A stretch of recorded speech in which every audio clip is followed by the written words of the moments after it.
19e journée Ligue 2 RS Yoff dafa doon jouer ak Duc Stade bu Ngor un match à domicile dina leen ko essayer débriefer wax ñun suñu point de vue personnel. Bienvenue sur Internet sur Yoff Actu Foot, la chaîne qui vous permet de suivre l'actualité du football où que vous soyez, que ngeen nekk si réew mi que ngeen nekk hors du pays. Lenn kese la ñuy xaar si yéen mooy bu fekkee ne utilisateur YouTube ngeen abonné bës si cloche de notification bi comme ça vidéo bu ñu dugal ngeen bokk si ñi koy njëkk seetaan. Bu fekkee ne TikTok ngeen utiliser c'est barre de recherche bi ngeen di taper Yoff Actu Foot comme ça ngeen mën ñu suivre ñuy partager ak yéen les actualités du monde du football. Alors tey spécialement dañuy essayer de débriefer match RS Yoff Duc bi nga xamante ni ça comptait pour la 19e journée du championnat Ligue 2 sénégalais. Alors RS Yoff da doon recevoir Duc. Contexte match bi on jouait encore une fois contre une équipe boo xamante ne nekkul ci ballottage bu favorable. C'est une équipe boo xamante ni mu ngi ci dans le bas du classement. Ñun ñu doon occuper 5e place bi à 3 points du podium. Alors dañ jógee ci défaite journée bi passée contre Keur Madior tey jii nii ñu waroon jouer ak Duc pour relancer en tout cas recoller un petit peu ci classement bi. Malheureusement on a perdu le match 2-1 mu nekk une défaite boo xamante ne c'est un petit peu amer et bizarre. Man j'ai le sentiment d'avoir vécu un match bizarre quoi, parce que moom laa doon wax ci vidéo bee passé une deuxième défaite consécutive mais défaite bi ñu jël contre Keur Madior ni ma ko waxee woon la dernière fois boo xoolee résultat match bi nga gis 4-0 t'as l'impression que ne équipe bi dañ ko jaxase duma ko humilier ko, alors que boo seetaanee match bi da nga naan mais comment est-ce possible ñu jël score bii nii yëpp score bii nii naka la mën a demee. C'était la même chose encore une fois contre Duc.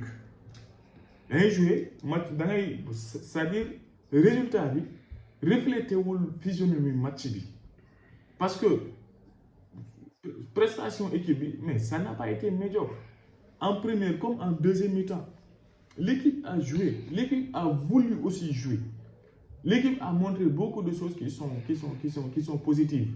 Malgré qu'il y a eu énormément, beaucoup de déchets techniques, des passes ratées, des gestions, c'est mal maîtrisé, madame des séquences de jeu, c'est pas cohérent. Il faut basculer le jeu de la droite vers la gauche. Madame, en termes de déchets, il y avait wow, c'était un petit peu médiocre quoi, en termes de qualité technique ces matchs, sincèrement parlant. Malgré que enlevé sur mérite à prestation équipe, ça n'a pas été si médiocre. Mais personnellement, si début match surtout sur début match ces 15 premières minutes, 5 premières minutes surtout, man jàppoon naa ni c'est un match à 3 points. Tey jii Duc dañu koy gagner quoi facilement entre guillemets, même s'il n'y a pas de résultat facile. Mais jàppoon naa ne ni mu entamé match bi jàppoon naa ne tey jii nii moom au moins minimum Duc bu fi génne 1 point kese la fi mën a génne. Tellement on était bien en place. Tellement on était très cohérent et tellement il y avait beaucoup d'envie quoi. Mais hélas ak avantage bi ñu amoon lu ñu doon gën a dem domination bi di gën a accentué wu mais vers après pause fraîcheur bi Duc dafa commencé di gagner en confiance di ñëw nànk ci match yi di am ay occasion par tes contre ba ñu siffler mi-temps ñëwaat en deuxième mi-temps équipe bi comme contre vent lañ doon jouer ñuy essayer teg balle bi ci suuf parce qu'on avait de toute façon pas le choix essayer nañ jouer mais malheureusement contre le cours du jeu la ñu encaissé un but boo xamante ni c'est un petit peu bête, un tir de loin boo xamante ni ras du poteau ñu dugal un but à 0. Instant boobu noonu équipe bi da doon jaawale vitesse ak précipitation. Il n'y avait pas de calme, même si on a essayé de jouer, on a essayé d'ouvrir des brèches, mais c'était encore une fois trop médiocre quoi. Il y avait trop d'indiscipline tactique avec des déchets techniques.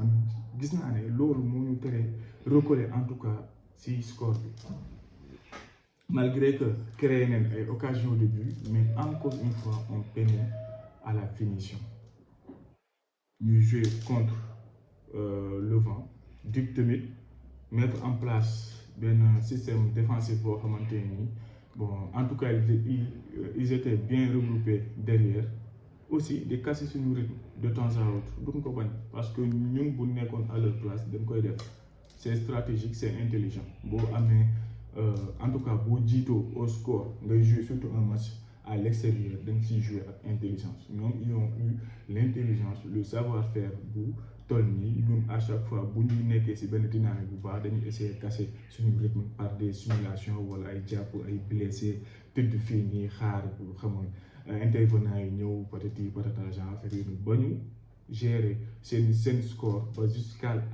10 minutes de la fin ñu achevé ñu par un deuxième but boo xamante ni faute bi un petit peu dama koy jox suñu latéral gauche donc parce que à mon avis genre action yooyu noonu da ngay tamponner waa ji par sa épaule au moins nga déséquilibré ko comme genre faute yooyu noonu arbitre bi du ko siffler malheureusement ñu jël deuxième but ci action boobu noonu. Essayer encore une fois di dabu score bi ba à quelques minutes en tout cas si je ne m'abuse à la 87e wala 88e minute la ñu am penalty kii Papi dugal ko mais c'était un petit peu trop tard parce que après 5 minutes lañ joxe temps additionnel Duc dañu ko gérer ak intelligence ba match bi jeex donc score bi jeex na 2-1 la ñu gagné c'est un petit peu dommage. Parce que match bi nii yow tey boo ko gagné woon da ngay recoller ci tableau bi normalement di nga bokk ci podium bi 4e voire 3e place on l'a perdu te li ci gën a doy waar mooy c'est une 2e défaite consécutive mais surtout défaite bii nii xamoo normalement en toute logique théoriquement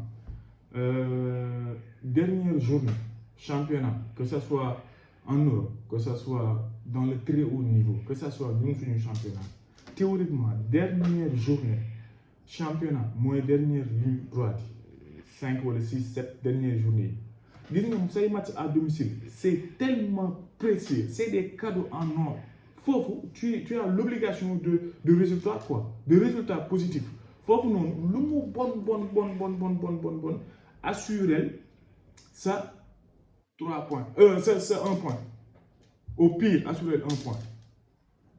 Mais, boule perdre ces matchs à domicile. Vous faites que tu es ambitieux. Vous faites que tu as un projet de maintien ou un projet de montée. Ces matchs à domicile, c'est des matchs à assurer. Minimum. Résultat, bien si minimum 1 point. Au max, gérer ces 3 points. Maintenant, si tu sors à l'extérieur, tu peux négocier ça au moins 1 point. Mais là, c'est ça qui fait mal. Moi, je dois jouer à domicile. Après, je dois jouer à l'équipe en confiance. Il se cherchait quoi. Après, je livrer prestation pour Tolni en première comme en deuxième mi-temps. C'est un coach, nous si interrogation buñ ko def si fin édition bi dinañ leen ko tegal ñëwaat na si qualité match bi réalisé en premier comme en deuxième mi-temps mais en l'écoutant je me suis rendu compte que malgré déroulement championnat malgré aussi suñu position malgré contexte bi suñu objectif ça reste le maintien man foofu noonu man personnellement même si j'ai grandement envie que wala gëm naa aussi que ni suñu équipe war na mën a yéeg à partir de saison bii nii malgré loolu noonu coach bi dafa gis ne suñu objectif bi ñuy défendre actuellement mooy maintien man je suis d'accord ak moom du ma ko bañ parce que bu ñu xoolee contexte bi man foofu noonu sax dama siy profiter encore une fois di remercier di féliciter du moins suñu équipe joueurs yi di leen féliciter bu baax a baax par rapport ak ay facteurs yu bari di féliciter aussi moom entraîneur ak adjoint staff technique bi di féliciter aussi suñu ay dirigeants lu tax parce que ak nu si manti demee RS Yoff c'est un promu national 1 le jóge normalement théoriquement un promu son premier objectif son objectif primordial mooy nga viser maintien bu ñu ko xoolee ci cadre boobu noonu actuellement ñu ngi réaliser saison bu exceptionnelle saison bu extraordinaire bu ñu ko xoolee ci angle boobu noonu nous sommes promus actuellement nous sommes 5e au classement non ñu ngi def saison bu extraordinaire on est tellement méritant que xoolal joué wuñu sax suñu stade duñu recevoir ci suñu stade quoi joué wuñu stade Yoff à la limite suñuy match à domicile c'est entre guillemets des matchs à l'extérieur parce que feneen la ñuy dem jouer ci suñu match à domicile alors que am nañ stade am nañ terrain bu baax malgré loolu noonu suñu ay joueurs ñu ngi jéem a défendre suñu ay couleurs ba au moins nekkuñu dans la zone relégable loolu rek c'est exceptionnel. Deuxièmement tantôt ñu ngi wax équipe bi day yéeg tantôt équipe bi du yéeg day maintien loolu c'est positif cela montre que ni liñ leen doon xaaree objectif yi leen joxoon au départ actuellement ñoom ñu ngi koy réussir à merveille mais comme l'appétit vient en mangeant moi je pense que des fois war nañ am tendance aussi di essayer profiter ci occasion yi ñu suñu borom di jox des fois aussi être intelligent maximiser parce que buñ ko defee c'est pas une chose inédite am na ay équipe yu bari yoo xamante nii nekk nañ promu nekk champion même si c'est très rare mais ça peut se faire c'est pas impossible te man bu ma xoolee depuis début championnat fi mu toll nii gis naa ne loolu c'est pas une mission impossible si on était un petit peu adroit un petit peu appliqué man gëmoon naa ne période bii nii doon nañu fekk au moins ci place su Oslo mais comme ni nga ko waxee tant que équipe bi mu ngi maintenir di sauver di objectif primordial bi muy objectif de départ bi muy maintien bi tant que ñu ngi koy assurer man ça me va montée bi ñu préparer wu ndax y a beaucoup de choses à améliorer y a beaucoup de choses à rectifier en termes d'encadrement en termes de qualité am na lu bari loo xamante ni war nañ ko mën a rectifier daal mu gën a dëgër pour prétendre à une montée en Ligue 1 parce que objectif bi moom non seulement monter la ëllëg incha allah rabbi dans le moyen terme monter lay doon mais pas pour monter pour wàcc monter def benn saison après wàcc waat non il faut stabiliser il faut équipe bi stable c'est-à-dire bu ñu monter war nañ fa mën a toogaat rester waat suñu place au moins ci benn 5 6 7 8 wala 10 ans ñu rester ci élite football national donc encore une fois c'est une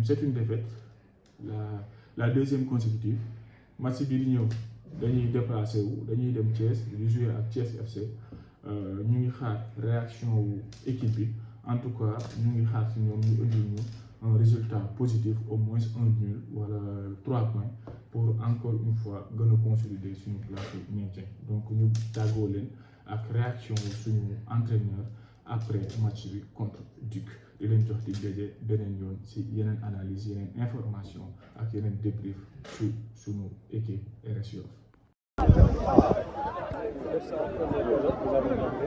Même en deuxième, on a vu jusqu'à la fin du match. On a dominé, mais dominer ne veut pas dire gagner. Et on donne des buts. C'est le problème. Essayer de travailler. On joue le maintien. On essaie de l'avoir. Et on apprend aussi de nos erreurs. Pourtant, on a eu alors. C'était l'essentiel pour les gars. On a fait 3 matchs et gagné 3. On perd, on va faire des réflexions, analyser les défauts, essayer de rebondir. Vous êtes à 2 points.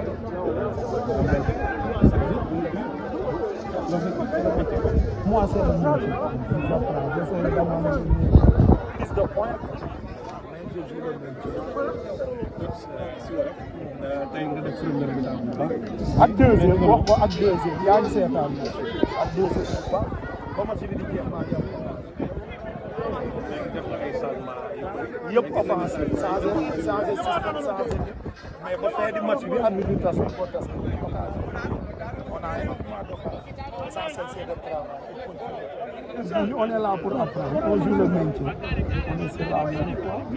Donc là, dañuy jéem rek yàlla baax na di ñaan yàlla mu may ñu yeneen la mayoon nañu ñu quoi tey ñu jox ñu ñaar dañ koy sant dina liggéey rek suñu erreur yi